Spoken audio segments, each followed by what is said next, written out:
Part 1. The Beginning. A Message in the Desert. In the heart of the Arabian desert, under skies so wide they seemed endless, there was once a city buzzing with trade, poetry, and idols. This was Mecca. A place where caravans met, where merchants bargained, and where hundreds of gods were worshipped in the Kaaba. But beneath the noise of markets and the chants of rituals, something was missing. The people lived with wealth, but also with cruelty, with poetry, but also with injustice. The weak were crushed, slaves were treated like tools, and the poor were forgotten. And then, in the year 610, a man went alone into the mountains, seeking silence. His name was Muhammad, peace be upon him. In the cave of Hira, on a night unlike any other, he received words that would change the course of history. Words not written on scrolls, but on the human heart.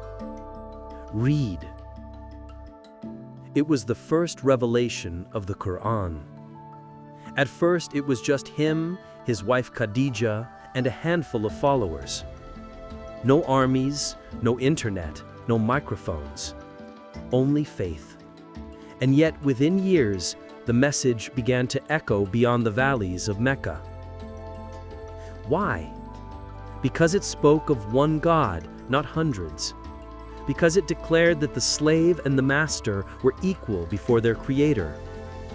Because it gave hope to the poor, dignity to the forgotten, and meaning to those lost in a world of idols. But not everyone was pleased. The Quraysh, Mecca's elite, saw Islam as a threat. Merchants feared losing their trade. Leaders feared losing control. And so persecution began. Bilal ibn Rabah, a slave of African origin, was dragged into the scorching desert. Chains burned his skin. Stones weighed on his chest. But his lips whispered only one word, Ahad, Ahad, one, one. This was Shahada in action, the first pillar of Islam, lived, not spoken. Others suffered too. Families torn apart, followers tortured. And yet they held on, not with swords, but with patience, trust, and hope.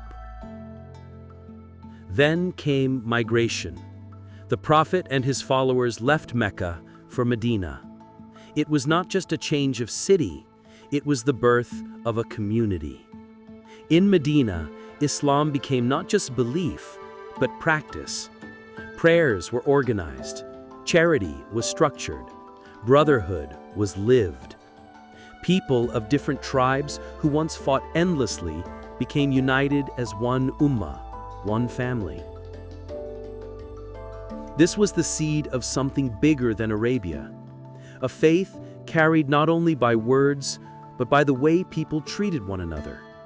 Merchants became known for honesty, neighbors for kindness, leaders for justice. And even those who opposed the Prophet admitted he was Al-Amin, the trustworthy. And in the world without phones, without planes, without Wi-Fi, trust was the greatest network. As the years passed, Islam began to cross borders. But here's the secret. It wasn't the armies that carried it the farthest. It was the people, the travelers, the storytellers, the mothers raising children with faith in their hearts. Think of it, a poor shepherd repeating verses as he tended his flock, a child learning the Quran by candlelight, a woman feeding the hungry because her prophet said, "The best of you are those who feed others." These were the carriers of Islam, ordinary people who became extraordinary through faith. By the time the Prophet Muhammad, peace be upon him, left this world in 332, the message had already spread across the Arabian Peninsula. But what is remarkable is not just the speed, it is the way it spread, not through technology, not through media, but through hearts. So, when we ask, how did Islam, born in a desert city, reach oceans, jungles, and mountains across the globe? The answer begins here, with a man in a cave, with words spoken in the stillness of night, with people willing to endure pain for truth, with communities built on justice, kindness, and love. This is only the beginning of the journey. For soon, Islam would travel not just through deserts, but across seas, along trade routes, and into lands where the call to prayer had never been heard. And in the next chapter, we'll see how merchants, carrying honesty as their greatest cargo, would take Islam to Africa, Asia, and beyond. The story of Islam's spread is not a story of technology. It is a story of people. And it all began in the silence of a cave. Part 2. Merchants and the Silk Road. When the Prophet Muhammad, peace be upon him, left this world, Islam was firmly rooted in Arabia. But how would it travel beyond deserts, across mountains, and into distant lands? Not through the clash of swords alone, but through something far more ordinary and far more powerful: trade. Arabia was the crossroads of civilizations. To the east lay Persia, India, and China. To the west, the Byzantine Empire and Africa. Caravans carried silk, spices, ivory, and gold across the famous Silk Road. But along with goods, they carried words, stories, ideas. Among these travelers were Muslims, merchants who prayed before trading, who gave fair weight on scales, who honored their word. And in a world where dishonesty was common, this stood out like light in darkness. Communities began to say, "These people are different. They do not cheat, they do not lie, they treat us with respect." And so, before Islam was ever debated in books or taught in schools, it was lived in markets and harbors. In East Africa, along the Swahili coast, Muslim traders docked their ships. They brought not only glass beads and textiles, but trust. And in return, they found friendship. Soon, small mosques appeared in coastal towns. The call to prayer rose with the ocean breeze. Even today, Zanzibar and Lamu carry this legacy, where the rhythm of the waves meets the rhythm of faith. The story repeated across the Indian Ocean. In India's Malabar coast, merchants built bonds with locals, sharing meals, trading fairly, and offering hospitality. These bonds grew into marriages, families, and communities. Islam did not just arrive as a religion, it arrived as neighbors, as friends, as kin. And perhaps the most astonishing example is Indonesia. Today, it is the largest Muslim country in the world, but no Muslim army ever set foot there. Instead, it was traders, with their ships, their prayers, and their honesty, who planted seeds of faith. In bustling ports like Aceh, Java, and Sumatra, locals watched these Muslims live differently. They prayed on time. They avoided cheating. They showed mercy. And many thought, if this faith can shape them, maybe it can shape me too. Why did this method work so powerfully? Because trade is built on trust. When someone gives you fair weight, when they do not deceive you, when they treat you with dignity, you listen to what they have to say. And so Islam spread not by force, but by example. Even great kings noticed. The Sultan of Malacca in Southeast Asia embraced Islam after seeing its beauty through merchants. His people followed, and from there, Islam flowed into every corner of the archipelago. Meanwhile, far north, caravans carried Islam across Central Asia. Through Samarkand, Bukhara, and Kashgar, cities that became jewels of Islamic culture. Mosques rose along the Silk Road, welcoming travelers from all nations. And just as goods were exchanged, so too were ideas, poetry, science, faith. It is easy today to think of religion spreading through debates, through lectures, through media.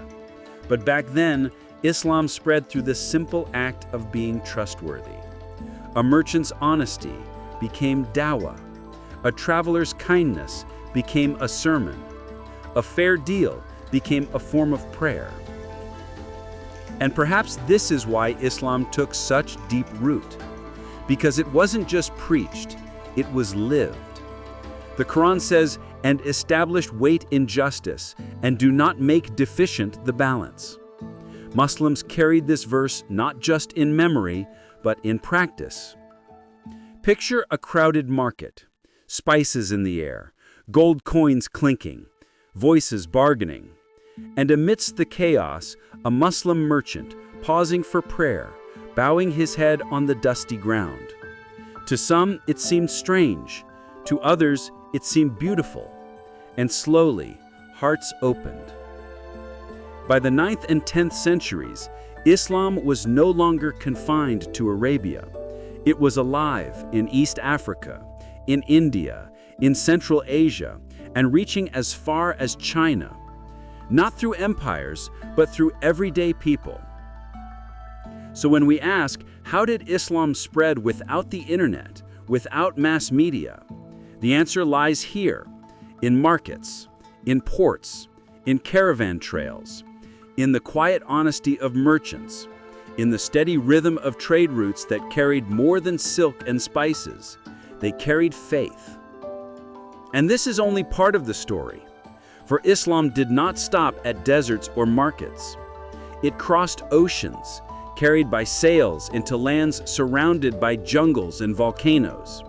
And in the next chapter, we'll see how the sea itself became a pathway of faith, reaching the farthest islands on earth. Part 3. The Ocean Routes, Islam by the Sea.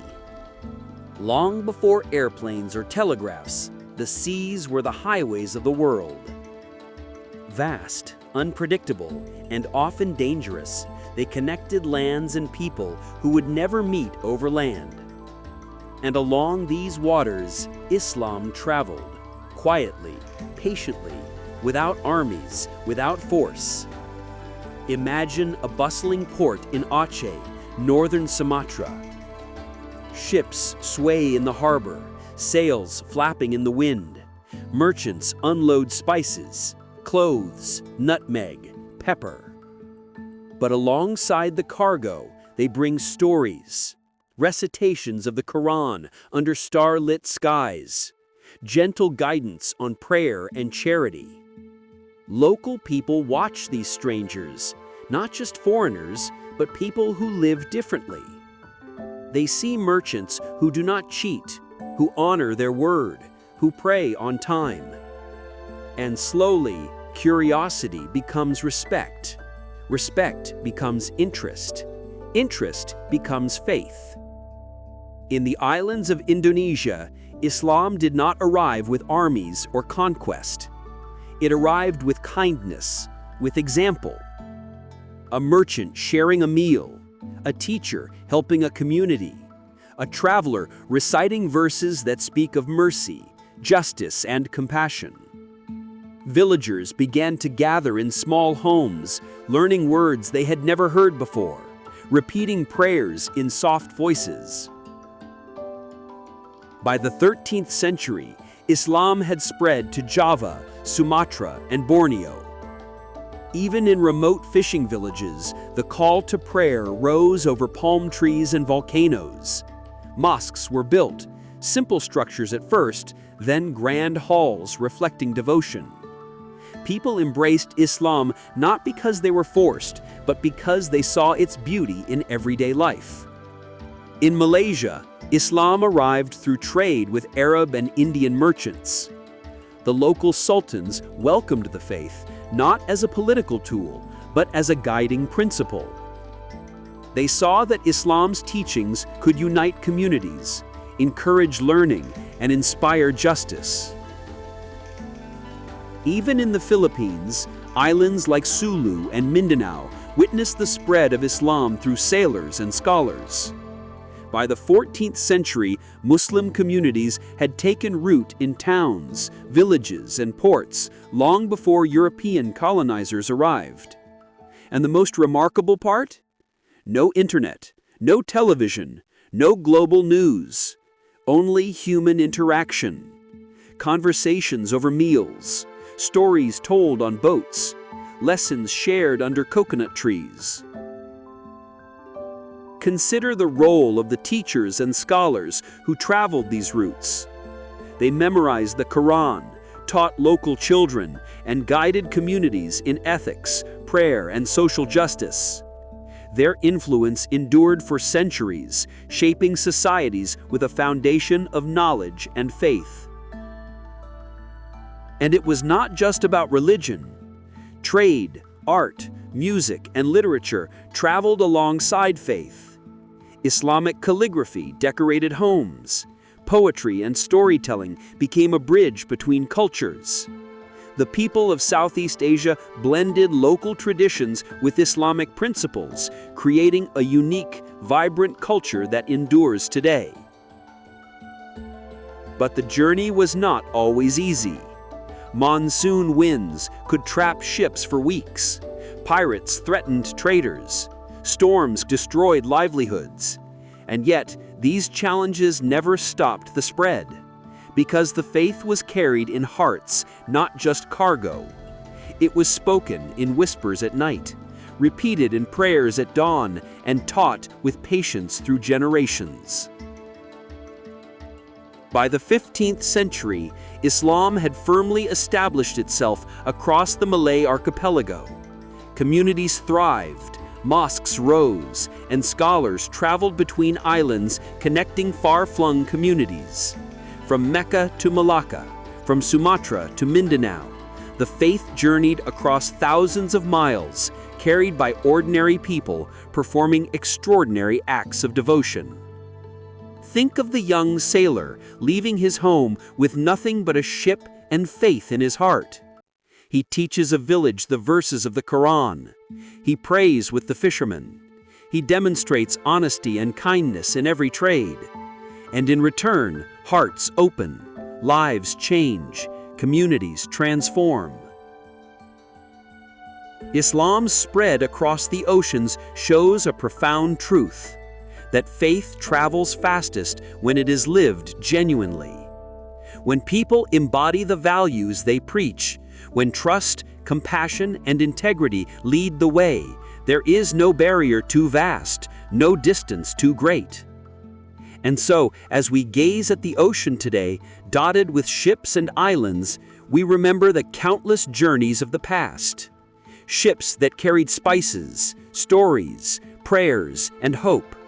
Merchants and scholars who braved storms, pirates, and isolation, not for glory, but for devotion. Their courage and persistence laid the foundations of vibrant Muslim communities across Southeast Asia. And the story does not end here. For Islam was not only traveling by sea, it was spreading into Europe, influencing science, art, and culture, leaving a legacy that still echoes today. In the next chapter, we'll journey to Al-Andalus, where Islam flourished in Spain, blending faith with knowledge, culture, and coexistence. From desert caves to ocean ports, from humble merchants to vibrant communities, the story of Islam's spread is as human as it is miraculous.